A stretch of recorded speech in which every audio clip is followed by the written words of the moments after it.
దేవుని ఘనమైన నామమునకు మహిమ కలుగును గాక. నాకు అవకాశం ఇచ్చినటువంటి దేవాతి దేవునికి, మరి ఇప్పుడు వచ్చినటువంటి జయస్థితిలో ఉన్నటువంటి దైవజనులందరికీ నా యొక్క హృదయపూర్వక వందనాలు తెలియజేస్తూ ఉన్నా. అలాగనే నూతన సంవత్సర శుభాకాంక్షలు కూడా తెలియపరుస్తూ ఉన్నా. దేవునికి స్తోత్రం. హల్లెలూయా, హల్లెలూయా. మరి మీరు ఇచ్చినటువంటి సమయం కంటే ముందుగానే ముగించాలని ఆశపడుతూ ఉన్నాను. ఎందుకంటే మరి కూడా కాచే దేవుడు తన సురక్షితమైనటువంటి రెక్కల కింద కాచే కాపాడి మరొక సంవత్సరంలో, మరొక నెలలో మొదటి నెల, సంవత్సరంలో మరి మొదటి నెల, వారంలో మొదటి వారంలో మనము ఉన్నాం. ఇది ఆనాటి కాలంలో చూస్తున్నట్లయితే దశమి నెలగా ప్రకటిస్తూ నిర్గమకాండంలో భక్తులు జ్ఞాపకం చేస్తూ ఉంటారు. దేవునికి స్తోత్రం. హల్లెలూయా, హల్లెలూయా. సంవత్సరం అంతా కాపాడి నూతన సంవత్సరంలో ప్రవేశపెట్టినందుకు మనం ఏం చేయాలంటే ఆది కాండంలో అక్కడ ఒక భక్తుడిని జ్ఞాపకం చేసుకుందాం. మరి 48వ అధ్యాయము 15వ వచనంలో అక్కడ దైవజనుడు యాకోబును గురించి దేవుని యొక్క సన్నిధిలో మంచి విషయాలు తెలియపరుస్తూ ఉంటాడు. 48 యోసేపును దీవించి అతడు యోసేపును దీవించి నా పితరుడైన అబ్రహాము ఇస్సాకు ఎవరి ఎదుట నడుచుకుంటున్నో ఆ దేవుడు నేను పుట్టినది మొదలుకొని నేటి వరకు ఎవడు నన్ను పోషించును. దేవునికి స్తోత్రం. ఎందుకు దేవునికి కృతజ్ఞతాస్తుతులు చెప్పాలి? ఎందుకు మనము దేవుని కొరకే ఘనపరచాలంటే గత సంవత్సరం అంతయు కూడా కాపాడి భద్రపరిచి పోషించినటువంటి దేవాతి దేవుడు మరొక సంవత్సరం ఇచ్చాడు. ఈ సంవత్సరంలో కూడా పోషించమై ఉన్నాడు కనుక ఆయనకు మనం కృతజ్ఞతాస్తుతులు చెప్పబద్దులమై ఉన్నాము. దేవునికి స్తోత్రం. ఎంతవరకు పోషించాడు. దేవుని సేవకులు ఎన్నో శ్రమలలో నుంచి, ఎన్నో కష్టాల్లో నుంచి, ఎన్నో ఇబ్బందుల్లో నుంచి, ఎన్నో ఆపదలో నుంచి చివరి క్షణం వరకు కూడా చూడండి, గత సంవత్సరము జనవరి నుంచి డిసెంబర్ వరకు ఎన్నో ఎన్నో ఎన్నో మన కళ్ళ ముందు, మన ప్రయాణాలలో, మన మార్గములో, మనకున్నటువంటి ఆర్థిక పరమైనటువంటి పరిస్థితులలో, స్థితిగతుల్లో ఉన్న మాదిరిని బట్టి ప్రభు మనల్ని సురక్షితంగా కాపాడటమే కాదు, మనల్ని ఏం చేశాడంటే సమృద్ధిగానే పోషించాడు. దేవునికి స్తోత్రం. అందుకే మనం కృతజ్ఞులై ఉన్నాం. దేవునికి స్తోత్రం. పోషించేవాడు ఆయన, నడిపించేవాడు ఆయన, భద్రత ఇచ్చేవాడు ఆయన, కాపాడేవాడు ఆయన, ఆయన సమస్తమును కూడా సమకూర్చి నడిపించేవాడు ఆయన. దేవునికి స్తోత్రం. హల్లెలూయా. ఏలియాను, దైవజనుడు అయినటువంటి ఏలియాను భయంకరమైనటువంటి పొజిషన్లో, భయంకరమైనటువంటి శ్రమ, కరువు, ఇబ్బందులు రాబోతుందని చెప్పినప్పుడు సేవకునికి ఒక మార్గం తెలిసి పంపించిన తర్వాత సేవకునికి ఏమీ తక్కువ కాలేదు.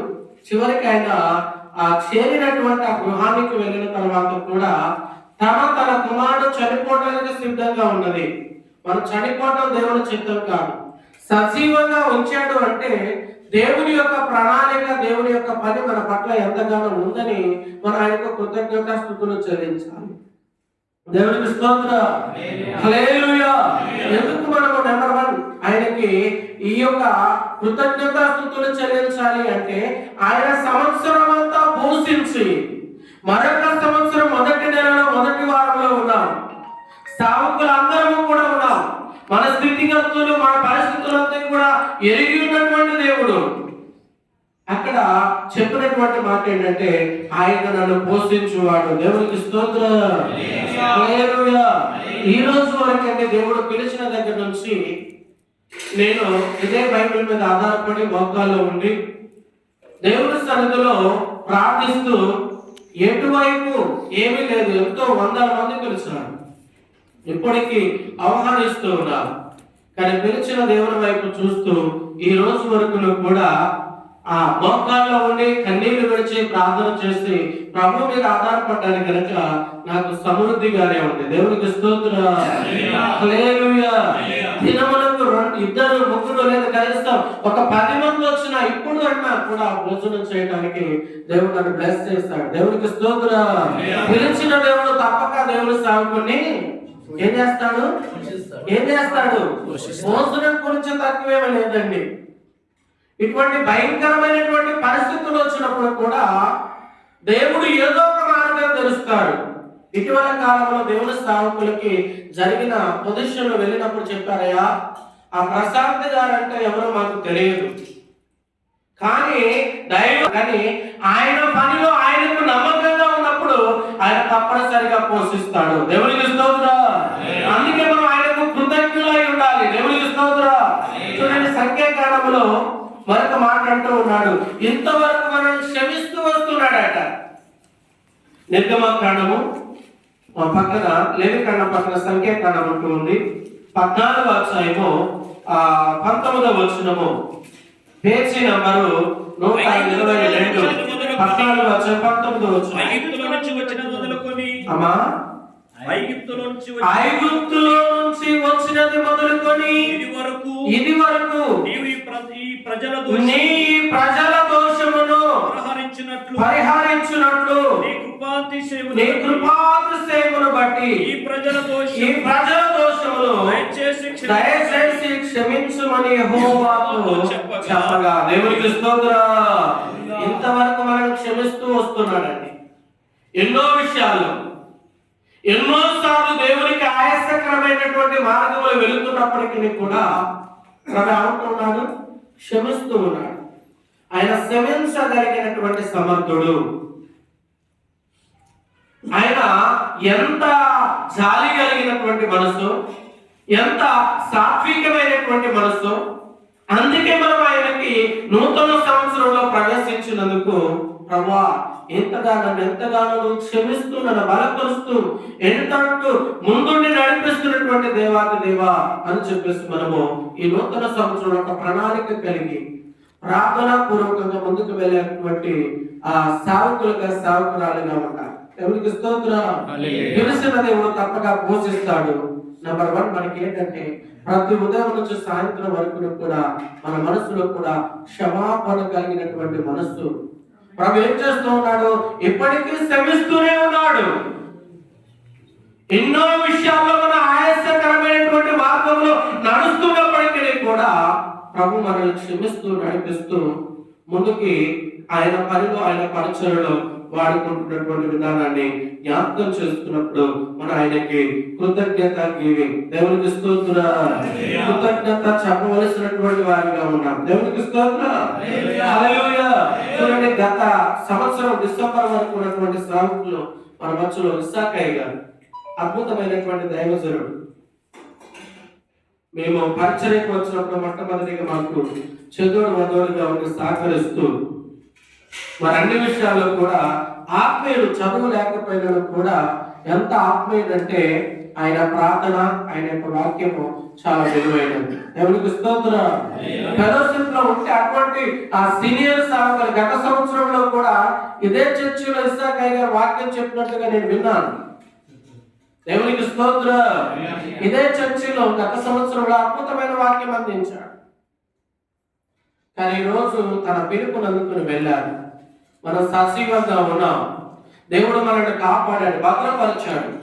అందుకనే మనము దేవుడు మనల్ని క్షమిస్తూ ఉన్నాడు కాబట్టి ప్రభుకి దగ్గరగా జీవిస్తూ ప్రభు మీద ఆధారపడి ప్రభు వాక్యమును చదువుతూ ప్రార్థనా పూర్వకంగా ప్రతి ఎవ్రీడే, ప్రతి సెకండ్, ప్రతి నిమిషం, ప్రతి గంట కూడా నువ్వు అడుగు తీసి అడుగేస్తున్నావంటే ఇప్పుడున్నటువంటి పరిస్థితుల్లో ప్రార్థనతో తప్ప మరొక ఆలోచనతో వెళితే భయంకరమైనటువంటి ప్రమాదాలు జరిగేటువంటి పరిస్థితి ఉంది. దేవునికి స్తోత్రం. హల్లెలూయా. ప్రమాదానికి రావడం క్షమిస్తూనే ఉన్నాను. క్షమిస్తాడు. కాకపోతే మన నడవలసినటువంటి విధానము, మరి యొక్క పరిచయ యొక్క విధానము ఈ యొక్క నూతన సంవత్సరంలో ప్రవేశపెట్టావు ప్రభా, నీ చిత్తము నా పట్ల ఏంటని చెప్పి గ్రహించి అనేక ఆత్మల రక్షణ కొరకే పౌరుషము కలిగి ప్రభు సన్నిధిలో ఆయన దర్శనం, ఆయన పిలుపును జ్ఞాపకం చేసుకుంటూ ముందుకు వెళ్ళినప్పుడు దేవుడు తప్పక ప్రతి ఒక్క సేవకుని వాడుకుంటాడు. దేవునికి స్తోత్రం. హల్లెలూయా, హల్లెలూయా. ఎందుకు అంటే, ఎందుకు మనం ఆయన మనల్ని పోషిస్తున్నందుకు, ఆయన మనల్ని శ్రమిస్తున్నందుకు, ఇంకా మనం ఏ విధంగా ఉంచాడు?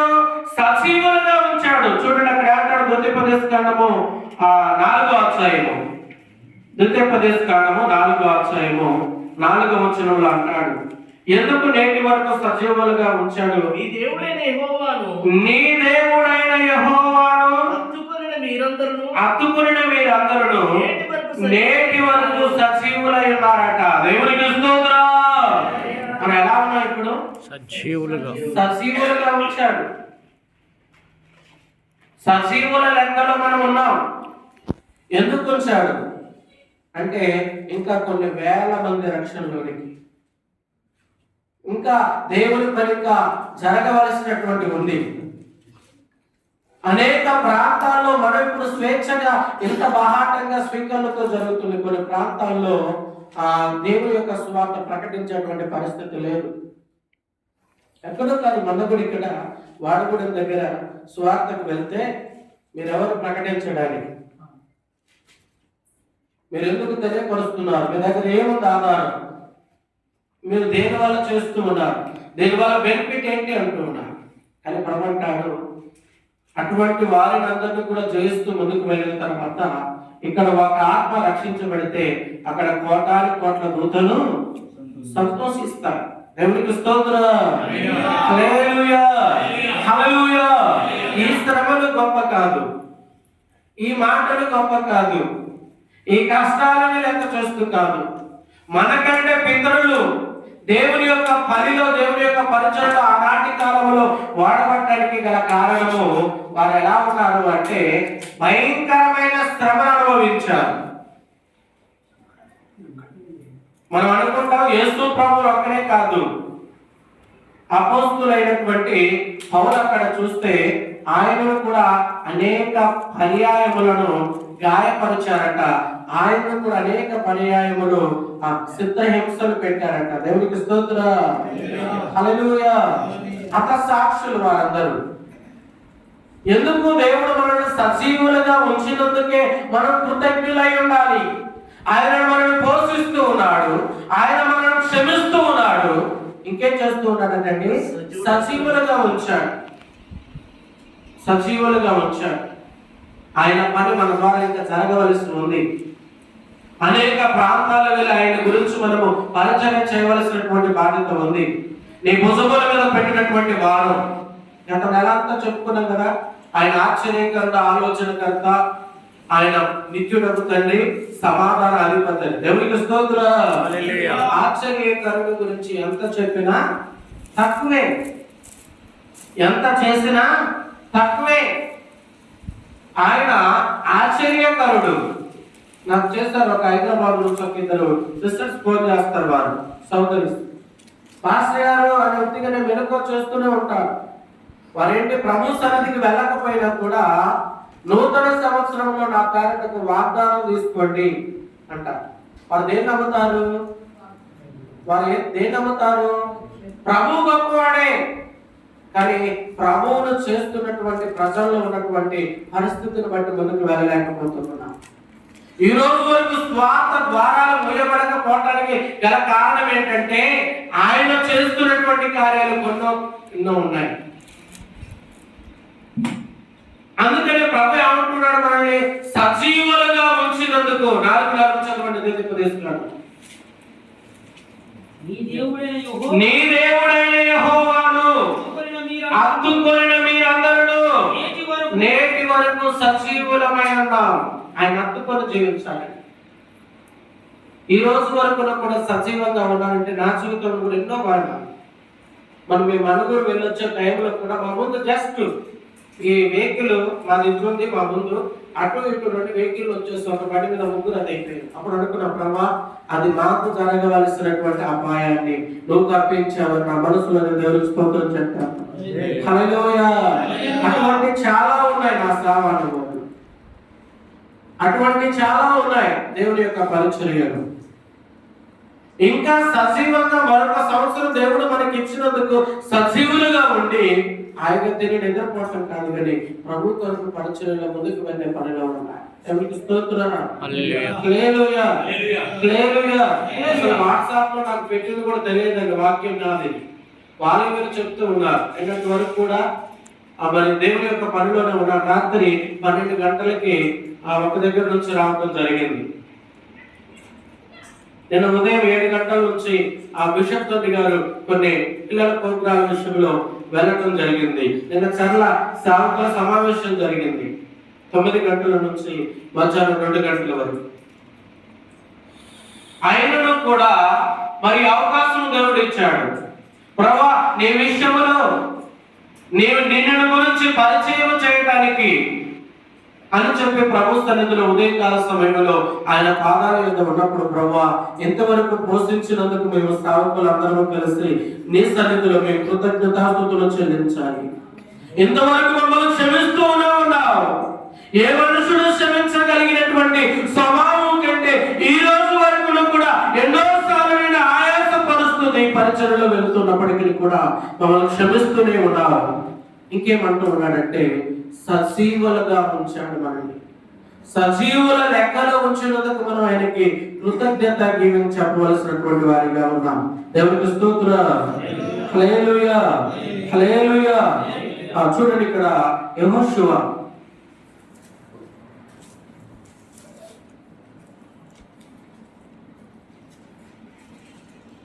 14వ వచనం.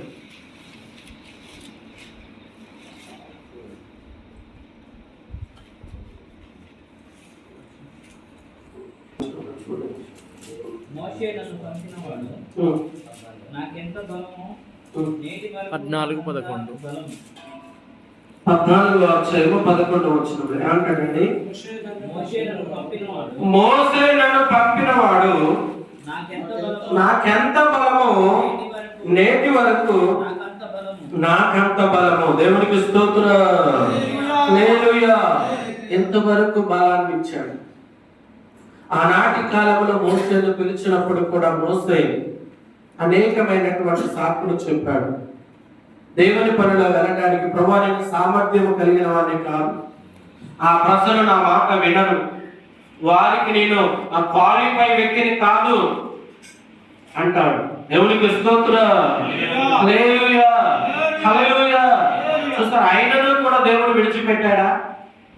దేవుని పనిలో పరిచయంలో వెళ్ళేటప్పుడు ఆ చదువుతో ఈ యొక్క డిగ్రీలతో సంబంధం లేదండి. దేవునికి స్తోత్రం. హల్లెలూయా. ఆనాడు ఆయన పిలిచినప్పుడు చేపలు పట్టేటువంటి జాలర్లు కూడా వలలు విడిచి అమ్మడించినప్పుడు ఇంచుమించు పేతురు గారు ఒక్క ప్రసంగానికి ఎంతమంది? ఇప్పుడు ఒక్క మాట మాట్లాడితే 30 మంది కూడా 3 మార్గాలు అయ్యే పరిస్థితి ఉంది. చేర్చటం కాదు, విడిపోయేటువంటి పరిస్థితి ఉంది. కానీ ఇక్కడ అంటూ ఉన్నాడు, మోసేకి ఇచ్చినటువంటి బలం అంతా ఇంత కాదు. ఆ ఐగుప్తులో నుంచి ఇశ్రాయేలు ప్రజల్ని నడిపించడానికి ఆయన పడినటువంటి బాధలు అన్నీ ఇన్ని కాదు.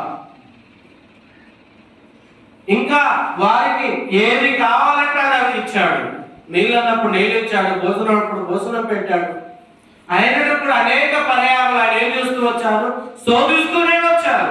ఇప్పుడు సాకుల పడుతుంది. ఎన్నున్నా ఎంతున్నా ఇంకా ఏంటి? ఇంకా ఏమి? నాకు ఆ మాట చెప్పినప్పుడు చాలా బాగా అనిపిస్తుంది. ఇంత గొప్ప దేవుని సేవిస్తూ ఏమీ లేదనడానికి ఆ మనసు ఎలా పెట్టారో ఆ విశ్వాసం అనేది ఆనాటి కాలంలో కూడా ప్రభు తన యొక్క పనిలో 3.5 సంవత్సరాల సేవా అనుభవంలో మొదటి సంఘము అపోస్తుల కార్యములు 2వ అధ్యాయంలో చూస్తే మేడగది అనుభవం, మొదటి పరిచయం అక్కడే ప్రారంభమైంది. మొదటి సంఘం అదే, ప్రారంభించినటువంటి సంఘం అదే. వారందరూ కూడా ఏమరుస్తూ ఉన్నారంటే ఏమడుస్తూ ఉన్నారు? వారి శరీరం కలిసింది, శరీరంలో ఉన్నటువంటి ఆత్మ కలిసింది. ఇంచుమించు 120 మంది కూడా ఒకే స్థలంలో కలిసి దేవుని ఆరాధిస్తూ ఉంటే ప్రతి ఒక్కరూ కూడా అన్య భాషలతో మాట్లాడి వారందరూ కూడా దేవుని శక్తిని ఏంటో గ్రహించగలిగారు. దేవునికి స్తోత్రం.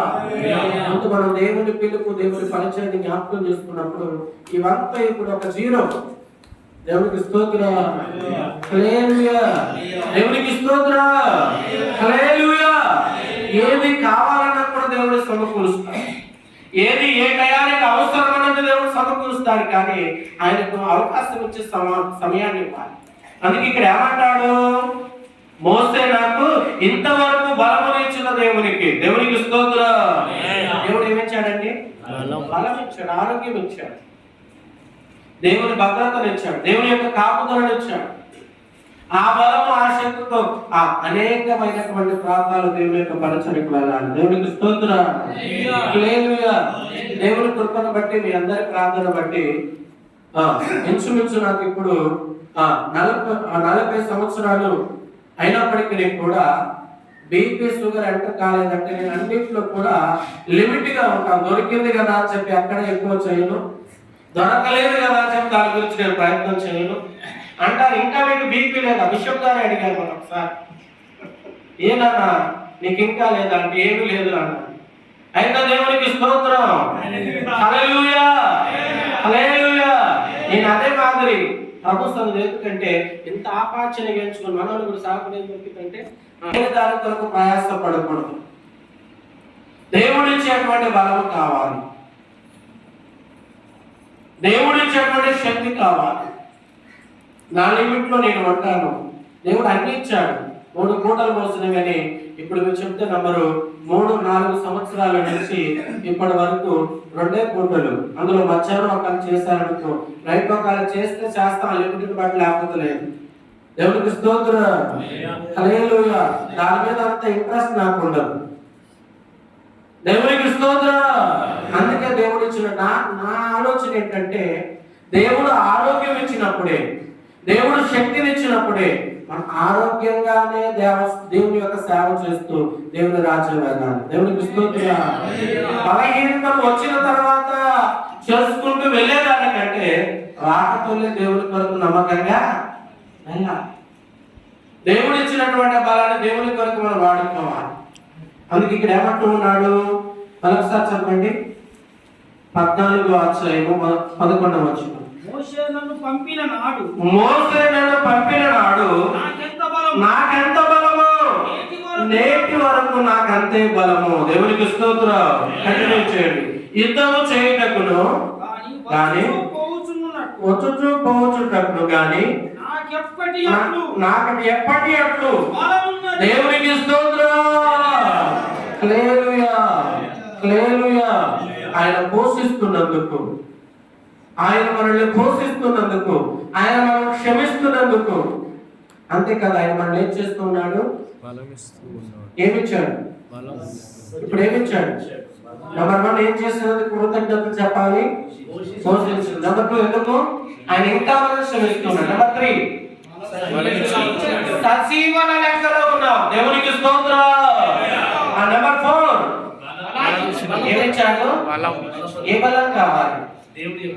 ఏ బలం కావాలి? ఆ బలం కావాలి. దేవునికి స్తోత్రం. హల్లెలూయా. హల్లెలూయా. హల్లెలూయా. ఆత్మ బలం ఈ కడవరి దినాల్లో ప్రతి సేవకుడు కావాలి. సేవకురాలకు కూడా ప్రతి ఒక్క ఆత్మ బలం కావాలి. ఆత్మశక్తితో వెళ్ళాలి. ప్రార్థన పూర్వకంగా బయటికి ఏ విషయంలో, నీ సొంత పనులు కానీ ఏ విషయంలో వెళ్ళినా కూడా ప్రార్థన పూర్వకంగా వెళ్ళాలని దేవుని సేవకుడిగా చెప్తూ ఉన్నాను. దేవునికి స్తోత్రం. చివరిగా ముగిస్తాను. 2వ దినవృత్తాంతాల గ్రంథం 32వ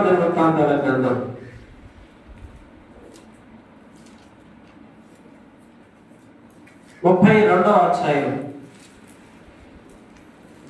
32వ అధ్యాయం 22వ వచనం. ఈ ప్రకారము యెహోవా హిజ్కియాను యెరూషలేము కాపురస్తులకు అష్షూరు రాజైన చేతిలో నుండి అందరి చేతిలో నుండి రక్షించి అన్ని వైపులను వారిని కాపాడినందుకు దేవునికి స్తోత్రం. హల్లెలూయా. అన్ని వైపులా కాపాడుతారండి మన దేవుడు. ఒకే మార్గం మనం చూస్తాం, ఒకవైపే మనం గురి పెడుతున్నాం, కానీ అన్ని వైపులు నలుదిశలో నుంచి నీ ముందు వెనక, నీ కుడి ఎడమ కాపాడేటువంటి దేవుడు, నీకు భద్రతగా ఇచ్చేటువంటి దేవుడు, నీకు సెక్యూరిటీగా ఉండేటువంటి దేవుడు. నువ్వు అనుకుంటున్నావు కదా, నాకు ఎవరు లేరు, నేను ఒంటరిగా ఉన్నాను, నా బలము నా అండ యేసే అనుకుంటున్నావు. అంతకంటే ముఖ్యంగా నీకు అన్ని విషయాలు కూడా భద్రతను కలిగించి నీ పక్షాన విజయం ఇచ్చేవాడు ఆయన. దేవునికి స్తోత్రం. హల్లెలూయా, హల్లెలూయా, హల్లెలూయా. ఎన్ని విషయాలు ఉన్నట్టండి, అన్ని వైపులను వారిని కాపాడినందుకు దేవునికి స్తోత్రం. అవునండి, ఆయన అన్ని విషయాల నుంచి, అన్ని సమస్యల నుంచి, అన్ని కష్టాల్లో నుంచి, అన్ని విషయాల్లో ముందుగానే దేవునికి తెలుసు కనుక వాటన్నింటిలో నుంచి మనల్ని కాపాడుతూ భద్రపరుస్తూ వచ్చాడు కనుక మరొక సంవత్సరం, మరొక నెలలో మనం ఈ స్థలంలో ఉన్నాం. కాబట్టి ప్రభువా, నీకు నేను కృతజ్ఞుడై ఉన్నానని చెప్పి వాకరించిన ప్రార్థన చేసుకుని ముందుకు వెళ్దాం. అందరూ కూడా ఆ బలహీన అవసరం లేదు, మిగతా వాళ్ళందరూ కూడా మోకరించి ప్రభువా, ఈ నూతన సంవత్సరంలో నీవు మనలో ఇంతవరకు పోషించిన దేవానికి స్తోత్రం, ఇంతవరకు మమ్మల్ని క్షమిస్తూ వస్తున్న దేవానికి స్తోత్రం, ఇంతవరకు మమ్మల్ని సజీవులుగా ఉంచిన దేవానికి స్తోత్రం, ఇంతవరకు మాకు బలాన్ని ఇచ్చిన దేవానికి స్తోత్రం, ఇంతవరకు నలుదిశలను కాపాడుతున్నావు. అయ్యా, మేము ఒంటరిగానే ఉన్నాము, మేమిద్దరిగానే ఉన్నాము, నేను భేద స్థితిలో ఉన్నాను, ఆర్థిక పరమైన ఇబ్బందుల్లో ఉన్నావు. అక్కడ ప్రభు ఏ స్థితిలో, ఏ పరిస్థితిలో ఉన్నా కూడా దేవుడు ఈ రోజు వరకు నేను ఉపవాసం ఉంచలేదు, ఈ రోజు వరకు నన్ను పోషిస్తూనే ఉన్నాడు, నిన్ను కాపాడుతూనే ఉన్నాడు. భయంకరమైనటువంటి వ్యాధి బాధలకు కూడా నేను పోషిస్తూనే ఉన్నాడు. కనుక దేవుడు సన్నిధిలో ప్రభువా, నేను ఈ 2025 సంవత్సరంలో నువ్వు పోషించే దేవుడుగా నాకున్నావు, నన్ను క్షమించే దేవుడుగా నాకున్నావు, నన్ను సజీవులుగా కాపాడే దేవుడుగా నాకున్నావు. అంతేకాదు నాకు బలాన్ని ఇచ్చే దేవుడుగా ఉన్నావు. చివరిగా చూసినట్లయితే ప్రభువా, అన్ని వైపుల నుంచి వచ్చే ఆపద నుండి నన్ను కాపాడే దేవుడుగా ఉన్నావు. ఒకసారి జ్ఞాపకం చేసుకో యేసయ్యా, ఈ 2025 సంవత్సరం జయస్టీవీ మొదటి నెల 4వ తారీఖు నీ దాసులు పరిశుద్ధ బైబిల్ మిస్టర్ ఆమెన్ చర్చిలో దీన దాసులైనటువంటి నాతో కొన్ని విషయాలు తెలియపరిచిన ప్రభావం, ప్రతి ఒక్కరి జీవితంలో కూడా కార్యసిద్ధిని కలిగించండి. అన్నిటికంటే ముఖ్యంగా నీ వాక్యమే మమ్మల్ని బ్రతికించేది, మా బాధలో నెమ్మది కలిగించే వాక్యము దగ్గరికి వచ్చి ఎంతటి వారమైనను కూడా నువ్వు సరెండర్ అయినట్టు మాకు సహాయం చేయండి ప్రభువా అని చెప్పి ప్రార్థన పూర్వకంగా ముందుకు వెళ్దాం. ప్రార్థన చేసుకున్నాం. మహోన్నతుడా, పరిశుద్ధుడా, ప్రేమ కలిగిన మా ప్రియ పరలోకపు తండ్రి, ఈ ఘనమైన, ఉన్నతమైన, శ్రేష్టమైన నామానికి వందనాలు చెల్లిస్తూ ఉన్నాం. ఈ దినమున అద్భుత రీతిగా నీ దాసులు ప్రభువా నీకు వందనాలయ్యా. సొలొమోనయ్య గారి ద్వారా మీరు మాట్లాడిన విధానమును బట్టి వందనాలయ్యా. ఇంకా నీ దాసులను బహుబలంగా వాడుకోమని ప్రార్థిస్తా ఉన్నాం. నీ దాసుని దేవానికి స్తోత్రాలు. అదే విధంగా సంఘమును బట్టి నీ సన్నిధిలో ప్రార్థన చేస్తూ ఉన్నాం. నీ దాసులను ప్రభువానికి వందనాలయ్యా. మీరు దేవా బహుబలంగా వాడుకున్న విధానమును బట్టి వందనాలు చెల్లిస్తూ ఉన్నాం. చేరి వచ్చిన నీ సేవకులందరినీ కూడా బలపరచండి. ముందున్నటువంటి కార్యక్రమం మీ చేతులకు అప్పగించి ప్రార్థిస్తా ఉన్నాం. సహాయం చేయమని యేసు నామములో ప్రార్థిస్తున్నాము తండ్రి.